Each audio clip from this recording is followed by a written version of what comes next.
তাকিয়ে থেকো না মুসলিম বিশ্ব, তাকিয়ে থেকো না জাতিসংঘ।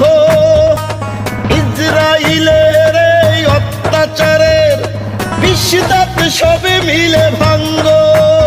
ও তাকিয়ে থেকো না আর আরববাসী, তাকিয়ে থেকো না জাতিসংঘ। ইসরাইলের এই নিপীড়নের বিশ্বদাত সবে মিলে ভাঙ্গ। আজ পবিত্র